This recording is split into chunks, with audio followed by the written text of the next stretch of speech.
12 सितंबर 1897 north west frontier की वीरान और खतरनाक पहाड़ियों के बीच एक छोटा सा मिलिट्री पोस्ट खड़ा था, सारागढ़ी फोर्ट।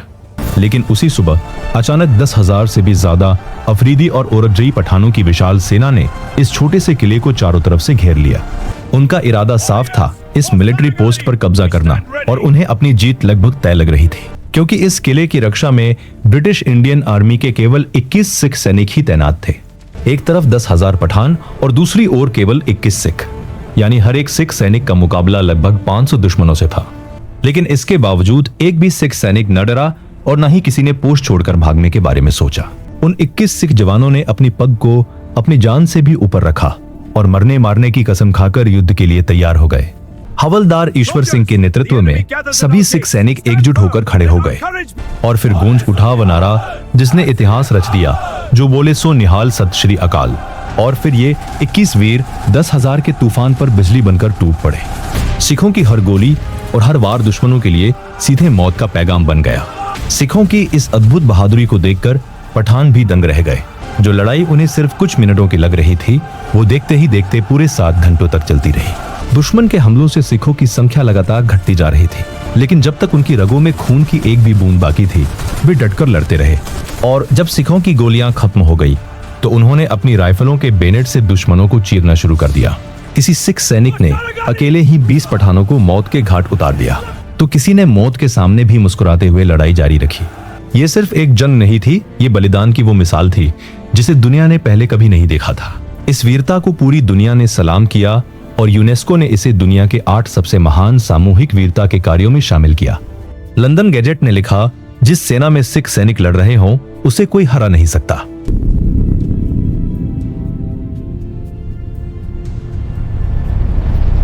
तो आइए जानते हैं इस अद्भुत युद्ध की पूरी कहानी। आखिर कैसे केवल 21 सिख सैनिकों ने 10,000 पठानों के 7 हमलों को नाकाम कर दिया। 19वीं सदी के मध्य तक सेंट्रल एशिया में अपनी कॉलोनियों के विस्तार को लेकर ब्रिटिश और रशियन साम्राज्यों के बीच एक बड़ा कूटनीतिक संघर्ष चल रहा था।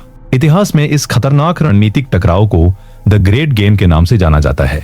उस समय तक ब्रिटेन भारत में अपनी स्थिति को काफी मजबूत बना चुका था। दूसरी ओर रूस उत्तरी एशिया में अपना प्रभाव बढ़ाते हुए फारस यानी आज के ईरान की सीमा तक पहुंच चुका था। ब्रिटेन को डर था कि कहीं रूस उसकी सबसे महत्वपूर्ण कॉलोनी भारत तक न पहुंच जाए।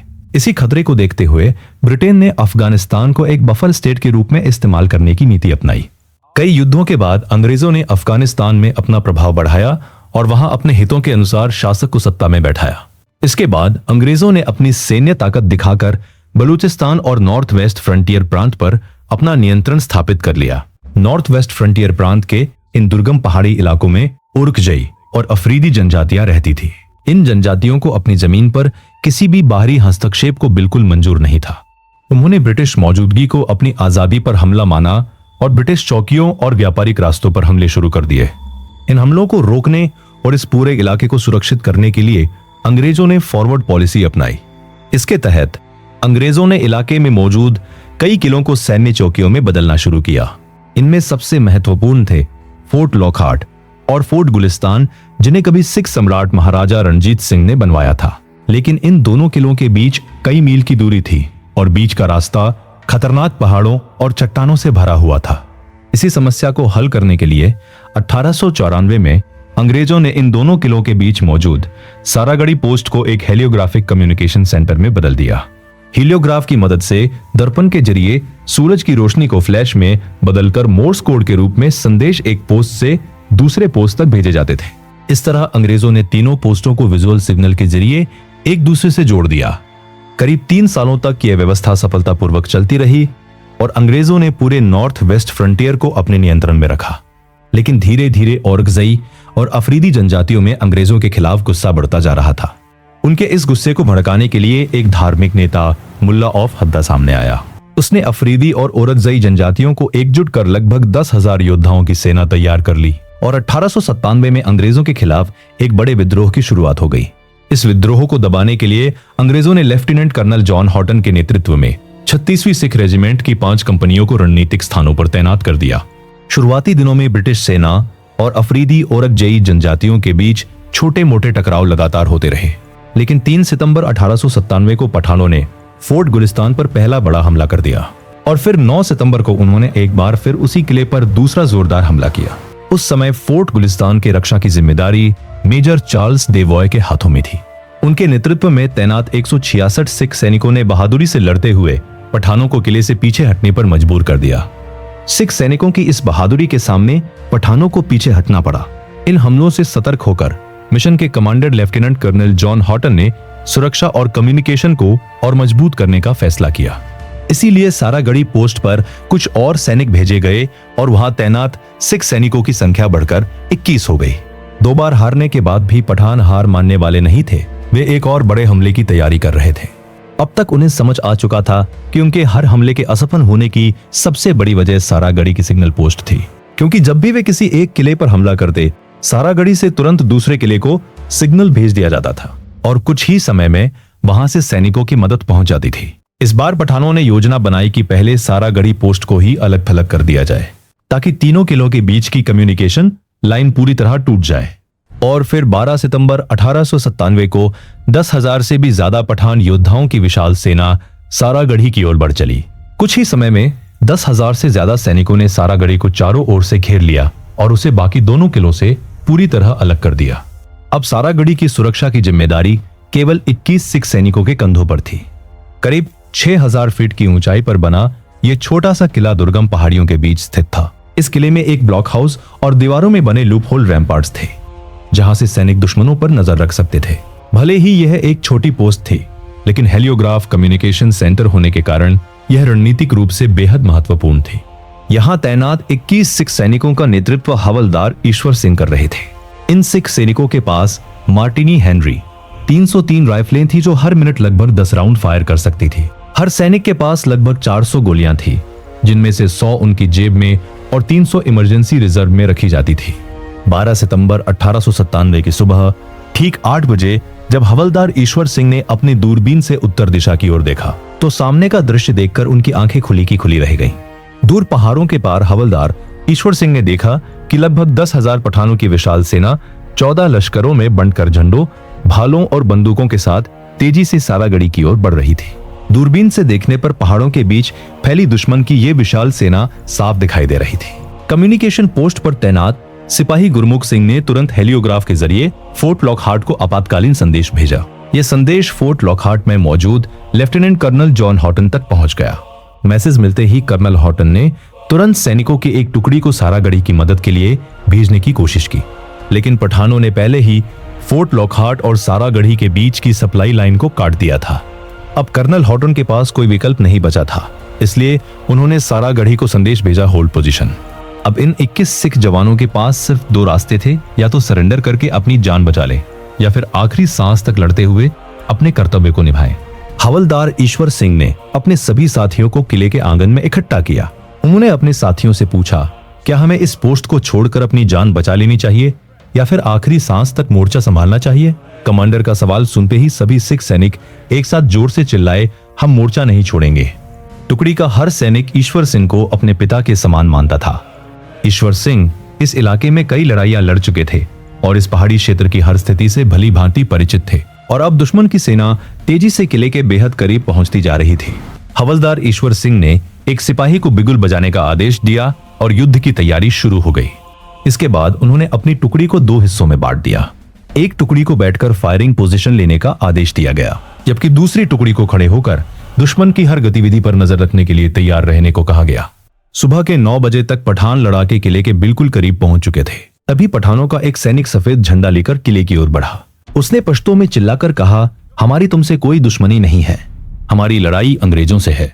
तुम बहुत कम हो, अगर हथियार डाल दो तो हम तुम्हें सुरक्षित जाने देंगे। इस प्रस्ताव को सुनकर हवलदार ईश्वर सिंह आगे बढ़े और उन्होंने पश्तो में ही जवाब देना शुरू किया। हवलदार ईश्वर सिंह ने दृढ़ स्वर में जवाब दिया, ये अंग्रेजों की नहीं, महाराजा रणजीत सिंह की जमीन है और हम इसकी रक्षा आखिरी सांस तक करेंगे। ईश्वर सिंह का यह कड़ा जवाब सुनते ही पठान गुस्से से बौखला उठे और फिर अचानक सारागढ़ी किले की ओर ताबड़तोड़ गोलियां चलनी शुरू हो गईं। कुछ ही पलों में पूरे पहाड़ी इलाके में गोलियों की तड़तड़ाहट गूंज उठी, लेकिन किले के अंदर मौजूद सिख सैनिक अब भी खामोश थे। उन्होंने अभी तक एक भी गोली नहीं चलाई थी। सिख सैनिकों की इस खामोशी से पठान भी हैरान रह गए कि आखिर वे जवाबी फायर क्यों नहीं कर रहे। असल में हवलदार ईश्वर सिंह ने पहले ही आदेश दे दिया था कि जब तक दुश्मन उनकी प्रभावी फायरिंग रेंज में न आ जाए तब तक कोई गोली नहीं चलाई जाएगी। सिख सैनिकों के पास कुल मिलाकर केवल 8,400 गोलियां थी, जबकि सामने दुश्मनों की संख्या 10,000 से भी ज्यादा थी। इसीलिए हवलदार ईश्वर सिंह चाहते थे कि हर गोली का इस्तेमाल केवल दुश्मन की जान लेने के लिए ही किया जाए। और जैसे ही पठान लड़ाके सिख सैनिकों की प्रभावी फायरिंग रेंज में आए, सिख सैनिकों ने एक साथ गूंज उठने वाला युद्धनाद लगाया जो बोले सुनिहाल सत श्री अकाल। और फिर सिख सैनिकों ने दुश्मनों को चुन चुनकर निशाना बनाना शुरू कर दिया। ऊंचाई पर होने की वजह से सिख सैनिकों को युद्ध में बड़ा फायदा मिल रहा था। 0.303 कैलिबर राइफलों से निकली हर गोली किसी न किसी दुश्मन के लिए मौत का संदेश बन रही थी। केवल 1 घंटे के अंदर ही पठानों की पहली पंक्ति पूरी तरह ढेर हो चुकी थी और उनके लगभग 60 सैनिक मारे जा चुके थे। भीषण लड़ाई के बीच सिखों की तरफ से सिपाही भगवान सिंह वीर गति को प्राप्त हो गए। सारागढ़ी की धरती एक और वीर के बलिदान की गवाह बन गई। इसी संघर्ष में नायक लाल सिंह भी बुरी तरह घायल हो गए, लेकिन दर्द के बावजूद उनके चेहरे पर साहस साफ दिखाई दे रहा था। केवल 1 घंटे के भीतर ही पठानों का पहला हमला पूरी तरह नाकाम हो चुका था। पठान बिखर चुके थे और बिना किसी मकसद के इधर उधर भाग रहे थे। सिखों की सटीक फायरिंग का उनके पास कोई जवाब नहीं था। इस असफलता के बाद पठानों ने अब एक नई रणनीति बनाने का फैसला किया। एक दस्ते को मेन गेट से हमला करने के लिए भेजा गया, जबकि दूसरी टीम को किले की दीवार तोड़कर अंदर घुसने की जिम्मेदारी दी गई। सिख सैनिक अपनी पोजीशन से लगातार दुश्मनों को मुंह तोड़ जवाब देते रहे। उनका एक ही मकसद था, रीइंफोर्समेंट आए या ना आए, दुश्मनों को ज्यादा से ज्यादा वक्त तक सारागढ़ी में उलझाए रखना। इस दौरान सारागढ़ी की पहाड़ियों में तेज हवाएं चल रही थी, मानो आने वाले अगले हमले की चेतावनी दे रही हों। सिखों की सटीक फायरिंग से परेशान होकर पठानों ने एक नई चाल चली। उन्होंने आसपास की सूखी घास में आग लगा दी ताकि धुएं का फायदा उठाकर किले की ओर बढ़ सके। कुछ ही देर में धुएं की मोटी परत ने पूरे इलाके को ढक लिया। धुएं की आड़ में पठान सिख सैनिकों की आंखों से ओझल हो गए और धीरे धीरे किले की ओर बढ़ने लगे। धुएं का फायदा उठाते हुए पठान धीरे धीरे किले की दीवार तक पहुंचने में कामयाब हो गए। अब जब पठान किले के बिल्कुल पास आ चुके थे तो सिख सैनिक भी उनकी फायरिंग रेंज में आ गए। ऐसे में सिख खेमे में भी घायलों की संख्या तेजी से बढ़ने लगी। इसी भीषण संघर्ष के दौरान सिपाही बूटा सिंह और सिपाही सुंदर सिंह को भी अपनी जान की आहुति देनी पड़ी। अब सिख सैनिकों के पास गोलियां भी तेजी से कम होती जा रही थी। ऐसे में सिग्नल मैन गुरमुख सिंह ने कर्नल हॉटन को तुरंत संदेश भेजा कि पठानों का हमला तेज हो गया है और हमारी गोलियां भी खत्म होने को है। इस संदेश के जवाब में कर्नल हॉटन ने गुरमुख सिंह को आदेश दिया कि गोलियां अंधाधुंध न चलाई जाए। उन्होंने साफ आदेश दिया कि गोली तभी चलाई जाए जब पूरा यकीन हो कि वो दुश्मन को ही लगेगी। इस दौरान लॉकहार्ट फोर्ट पर मौजूद कुछ जवानों ने सारागढ़ी के सैनिकों की मदद करने की कोशिश भी की, लेकिन जल्द ही पठानों के जबरदस्त जवाबी हमले के कारण उन्हें अपने कदम पीछे खींचने पड़े। इसी बीच कुछ पठान सारागढ़ी किले की दाहिनी दीवार के ठीक नीचे पहुंच चुके थे और वहीं से उन्होंने अपने हथियारों से किले की दीवार को तोड़ना शुरू कर दिया। जब यह खबर हवलदार ईश्वर सिंह तक पहुंची तो उन्होंने तुरंत स्थिति को संभालने का फैसला किया। उन्होंने तुरंत अपने 4 साथियों को मेन हॉल की तरफ भेजा ताकि वे दीवार के उस हिस्से की रक्षा कर सके। लेकिन पठान अब ऐसी पोजीशन में पहुंच चुके थे जहां से उन चारों सिख सैनिकों के लिए मुकाबला करना लगभग नामुमकिन हो गया। इसके बाद पठानों ने सिखों की गोलियों से बचने के लिए अपने सिरों पर चारपाइयों को ढाल बनाकर आगे बढ़ना शुरू कर दिया। ऐसा करते हुए पठान किले के ऐसे एंगल तक पहुंच गए जहां ऊंचाई पर बैठे सिख सैनिक भी उन्हें देख नहीं पा रहे थे। पठानों की यह खतरनाक पोजीशन फोर्ट गुलिस्तान के कमांडर मेजर देव बॉय को अपने किले से साफ दिखाई दे रही थी।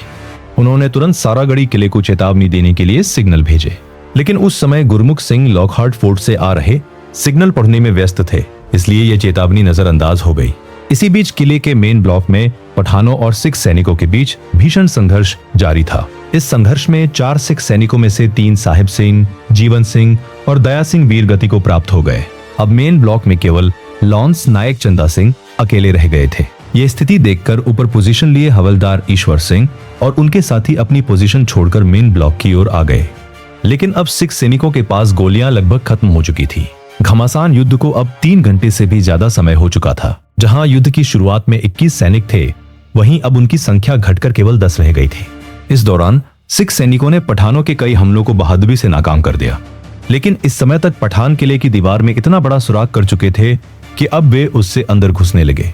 ऐसे में हवलदार ईश्वर सिंह ने अपने साथियों को आदेश दिया कि सभी अपनी राइफलों में बैनेट लगा लें। आदेश साफ था जैसे ही कोई पठान उस सुराग से अंदर घुसे, उसे गोली या बेनेट से खत्म कर दिया जाए। जैसे ही पठान उस सुराग से अंदर घुसने की कोशिश करते, पहले से तैयार सिख सैनिक उन्हें बेनेट भोंककर मार देते। इस तकनीक से कई पठानों को मौत के घाट उतार दिया गया, लेकिन जल्द ही पठान भी सतर्क हो गए और उन्होंने अपनी रणनीति बदल दी। अब पठान बांस की सीढ़ियों के सहारे किले की दीवार पर चढ़ने लगे। दीवार के पास मौजूद सिख सैनिकों को पीछे धकेलने के लिए पठानों ने किले के मेन गेट पर आग लगा दी। मेन गेट लकड़ी का था, इसलिए वो जल्दी ही आग में जलकर ध्वस्त होने लगा। अब सैकड़ों पठान किले के अंदर घुसने लगे और हर दिशा से सिख सैनिकों पर हमला करने लगे। अब लड़ाई बेहद करीब से होने लगी थी। किले के अंदर हर तरफ से टकराती तलवारों और राइफलों की आवाज गूंज रही थी। हर मिनट के साथ पठानों की संख्या बढ़ती जा रही थी और किले के अंदर उनका दबाव लगातार बढ़ रहा था। इतनी भारी संख्या में अलग अलग दिशाओं से हो रहे हमलों का सामना करना बचे हुए 10 सिख सैनिकों के लिए बेहद मुश्किल हो गया था। इस भीषण लड़ाई में हवलदार ईश्वर सिंह भी गंभीर रूप से घायल हो चुके थे। उनका पूरा शरीर खून से लथपथ था और उनके लिए खड़े रहना भी मुश्किल हो रहा था। लेकिन इतनी गंभीर चोटों के बावजूद उन्होंने युद्ध करना नहीं छोड़ा। उन्होंने अपने 2 साथियों को आदेश दिया कि उन्हें खींचकर किले की टूटी हुई दीवार तक ले जाया जाए। वह चाहते थे कि उसी टूटी हुई दीवार से पठानों को अंदर घुसने से रोका जाए, ताकि उनके साथियों को फिर से मोर्चा संभालने का समय मिल सके। सैनिकों ने वैसा ही किया और हवलदार ईश्वर सिंह को उस जगह तक ले आए। वहां पहुंचते ही तीनों ने अपनी राइफलों के बेनेट से कई पठानों को मार गिराया। लेकिन इस भीषण संघर्ष में हवलदार ईश्वर सिंह के दोनों साथी भी वीरगति को प्राप्त हो गए। अब इस मोर्चे पर दुश्मनों की भारी संख्या का सामना हवलदार ईश्वर सिंह को अकेले ही करना पड़ रहा था। वह खून से लथपथ चारों तरफ से दुश्मनों से घिरे हुए थे। लेकिन इतनी कठिन परिस्थिति में भी उन्होंने ऐसी बहादुरी से लड़ाई लड़ी कि वहां मौजूद पठानों की रूह कांप गई। उन पर वार करते समय पठानों के हाथ तक कांप रहे थे। लेकिन आखिरकार यह लड़ाई हैंड टू हैंड कॉम्बैट में बदल गई। इस संघर्ष में उन्होंने दर्जनों दुश्मनों को मौत के घाट उतार दिया। लेकिन अंततः अपने कर्तव्य का पालन करते हुए हवलदार ईश्वर सिंह वीरगति को प्राप्त हो गए। अब सारागढ़ी के किले में केवल 5 सिख सैनिक ही बचे थे। 4 सैनिक किले की अंदरूनी इमारत में लड़ाई जारी रखे हुए थे, जबकि सिग्नल मैन गुरमुख सिंह अभी भी सिग्नल टावर पर रहकर हर खबर दूसरे फोर्ट तक भेज रहे थे। संख्या में केवल 5 रह जाने के बाद भी सिख सैनिकों ने हार मानने से इनकार कर दिया। भीतरी इमारत में मौजूद चारों सैनिकों ने अपनी पीठ एक दूसरे से सटा ली। उन्होंने अपनी राइफलों के बेनेट आगे किए और एक साथ दुश्मनों पर टूट पड़े। इसके बाद काफी देर तक आमने सामने की भयंकर लड़ाई चलती रही। चारों सिख सैनिकों ने इस दौरान अद्भुत वीरता का परिचय दिया और कई पठानों को मौत के घाट उतार दिया। लेकिन इस भयानक लड़ाई में 3 और सिख सैनिकों को अपना बलिदान देना पड़ा। इसी दौरान लेफ्टिनेंट कर्नल जॉन हॉटन ने एक बार फिर अपने 78 सैनिकों के साथ अपने साथियों की मदद करने की कोशिश की। उन्होंने दुश्मनों का ध्यान भटकाने के लिए पठानों पर फायरिंग शुरू कर दी। लेकिन जब हॉटन अपनी टुकड़ी के साथ किले से लगभग 500 मीटर दूर पहुंचे, उन्होंने देखा कि पठान किले की दीवारों को पार कर चुके हैं और मेन गेट आग की लपटों में घिरा हुआ है। अब सारागढ़ी किला गिर चुका था। अब किले के मेन ब्लॉक में केवल 2 ही सिख जिंदा बचे थे। एक थे गंभीर रूप से घायल लाल सिंह और दूसरे थे घायलों की मदद के लिए तैनात एक नॉन कॉम्बैटेंट अटेंडेंट।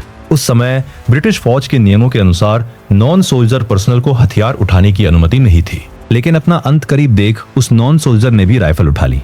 अपनी जान गंवाने से पहले उसने 5 पठानों को मौत के घाट उतार दिया। इधर बुरी तरह घायल लाल सिंह चलने की स्थिति में नहीं थे, लेकिन उन्होंने हार नहीं मानी और एक जगह लेटकर लगातार फायरिंग करते रहे। कई पठानों को मार गिराने के बाद लाल सिंह भी वीरगति को प्राप्त हो गए। अब सारागढ़ी किले में सिखों की तरफ से केवल 19 साल का सिपाही गुरमुख सिंह जिंदा बचा था। 3:30 बजे गुरमुख सिंह ने फोर्ट लॉकहार्ट को आखिरी संदेश भेजा। मेन गेट टूट चुका है, अब मैं अकेला बचा हूं, कृपया मुझे युद्ध करने की अनुमति दे। दूसरी ओर से उन्हें कम्युनिकेशन छोड़कर युद्ध करने की अनुमति मिल गई। सिपाही गुरमुख सिंह ने अपना हेलियोग्राफ नीचे रख दिया। सिपाही गुरमुख सिंह ने अपनी राइफल उठाई और हजारों दुश्मनों से टक्कर लेने के लिए अकेले ही किले के मेन ब्लॉक की ओर बढ़ गए।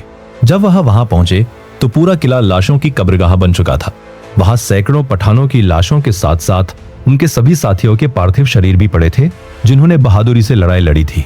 अपने साथियों को यूं जमीन पर पड़ा देख 19 साल के इस नौजवान की आंखों में प्रतिशोध की ज्वाला भड़क उठी।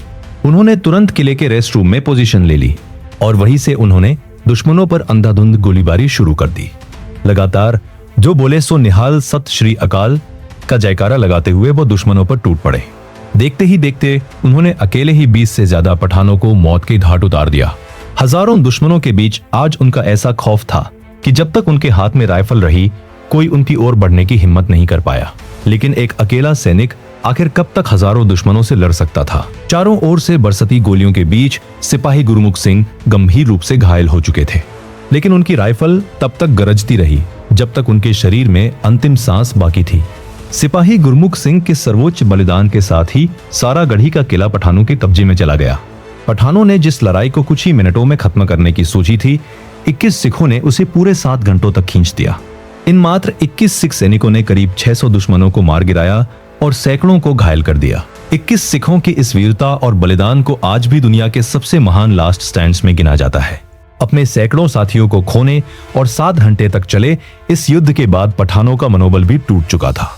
14 सितंबर 1997 को लॉकहार्ट और गुलिस्तान के सिख सैनिकों ने एकजुट होकर सारागढ़ी किले को फिर से मुक्त करवा लिया। जब अंग्रेज अफसर और सिख सैनिक किले में पहुंचे तो वहां पड़े अपने वीर साथियों को देखकर लेफ्टिनेंट कर्नल जॉन हॉर्टन उन्हें सलाम किए बिना नहीं रह सके। जब ये खबर ब्रिटिश संसद तक पहुंची तो हाउस ऑफ कॉमन्स में मौजूद सभी सांसद 21 सिख योद्धाओं के सम्मान में खड़े हो गए और इस तरह 21 सिख सैनिकों की वीरता और बलिदान इतिहास के पन्नों में हमेशा के लिए अमर हो गया। 11 फरवरी 1998 को लंदन गजेट ने इन वीर सैनिकों की वीरता को सलाम करते हुए लिखा, सभी ब्रिटेन और भारतवासियों को 36 सिख रेजिमेंट के इन सैनिकों पर गर्व है। जिस सेना में सिख सिपाही लड़ रहे हों उसे कोई हरा नहीं सकता। क्वीन विक्टोरिया ने इन सभी 21 सैनिकों को इंडियन ऑर्डर ऑफ मेरिट से सम्मानित करने का आदेश दिया। यह उस समय ब्रिटिश इंडियन आर्मी में भारतीयों को मिलने वाला सबसे बड़ा वीरता पुरस्कार था, जो विक्टोरिया क्रॉस और आज के परम वीर चक्र के बराबर माना जाता है। यूनेस्को ने इस युद्ध को दुनिया के 8 सबसे महान सामूहिक वीरता के उदाहरणों में शामिल किया। साल 2020 में हवलदार ईश्वर सिंह की ब्रिटेन में 10 फीट ऊंची कांस्य प्रतिमा स्थापित की गई। भारतीय सेना की सिख रेजिमेंट आज भी हर साल 12 सितंबर को सारागढ़ी डे के रूप में मनाती है। 21 सरफरोश सारागढ़ी 1897 नाम की टीवी सीरीज और 2019 में आई फिल्म केसरी भी इसी महान युद्ध पर आधारित है। आज भी दुनिया भर में इस युद्ध को इतिहास के सबसे महान लास्ट स्टैंड्स में याद किया जाता है। अंग्रेजों ने सारागढ़ी में जली हुई ईंटों से एक स्मारक बनवाया और अमृतसर व फिरोजपुर में गुरुद्वारे बनवाए ताकि आने वाली पीढ़ियां इन वीरों के बलिदान से प्रेरित होती रहे। सारागढ़ी की ये कहानी केवल एक युद्ध की नहीं बल्कि अदम्य साहस, कर्तव्य और बलिदान की अमर गाथा है। ओम।